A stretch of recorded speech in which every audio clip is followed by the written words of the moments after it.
But when Nicanor understood that Judas was in the places of Samaria, he purposed to set upon him with all violence on the Sabbath day. And when the Jews that were constrained to follow him said, "Do not act so fiercely and barbarously, but give honor to the day that is sanctified, and reverence him that beholdeth all things," that unhappy man asked if there were a mighty one in heaven that had commanded the Sabbath day to be kept. And when they answered, "There is the living Lord himself in heaven, the mighty one that commanded the seventh day to be kept," then he said, "And I am mighty upon the earth, and I command to take arms, and to do the king's business." Nevertheless, he prevailed not to accomplish his design. So Nicanor, being puffed up with exceeding great pride, thought to set up a public monument of his victory over Judas. But Maccabees ever trusted with all hope that God would help them. And he exhorted his people not to fear the coming of the nations, but to remember the help they had before received from heaven, and now to hope for victory from the Almighty. And speaking to them out of the law and the prophets,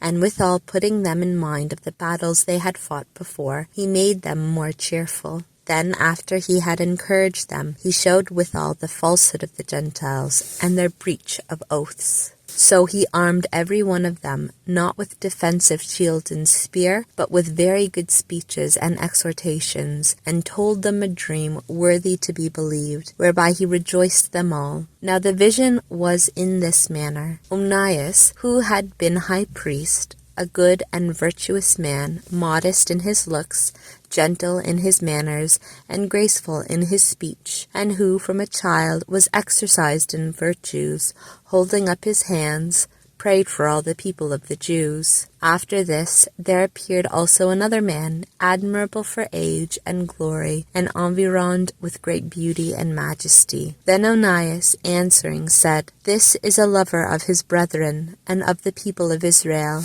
This is he that prayeth much for the people, and for all the holy city, Jeremiah the prophet of God." Whereupon Jeremiah stretched forth his right hand, and gave to Judas a sword of gold, saying, "Take this holy sword, a gift from God, wherewith thou shalt overthrow the adversaries of my people Israel." Thus being exhorted with the words of Judas, which were very good, and proper to stir up the courage, and strengthen the hearts of the young men, they resolved to fight, and to set upon them manfully, that valor might decide the matter, because the holy city and the temple were in danger. For their concern was less for their wives and children, and for their brethren and kinsfolk, but their greatest and principal fear was for the holiness of the temple. And they also that were in the city had no little concern for them that were to be engaged in battle. And now when all expected what judgment would be given, and the enemies were at hand, and the army was set in array, the beasts and the horsemen ranged in convenient places, Maccabees, considering the coming of the multitude and the diverse preparations of armor and the fierceness of the beasts, stretching out his hands to heaven, called upon the Lord that worketh wonders, who giveth victory to them that are worthy, not according to the power of their arms,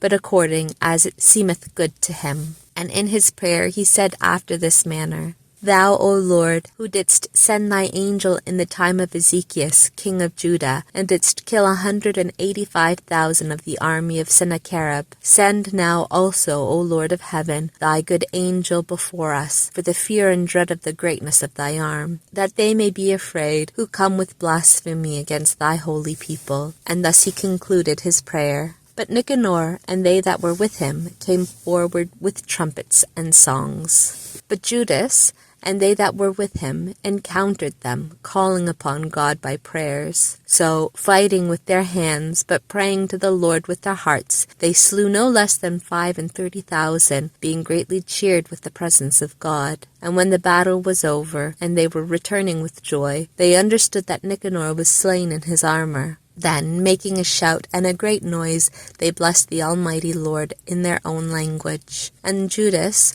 who was altogether ready, in body and mind, to die for his countrymen, commanded that Nicanor's head and his hand with the shoulder should be cut off and carried to Jerusalem. And when he was come thither, having called together his countrymen and the priests to the altar, he sent also for them that were in the castle, and showing them the head of Nicanor and the wicked hand which he had stretched out with proud boasts against the holy house of the Almighty God, he commanded also that the tongue of the wicked Nicanor should be cut out and given by pieces to birds, and the hand of the furious man to be hanged up over against the temple. Then all blessed the Lord of heaven, saying, Blessed be he that hath kept his own place undefiled. And he hung up Nicanor's head in the top of the castle, that it might be an evident and manifest sign of the help of God.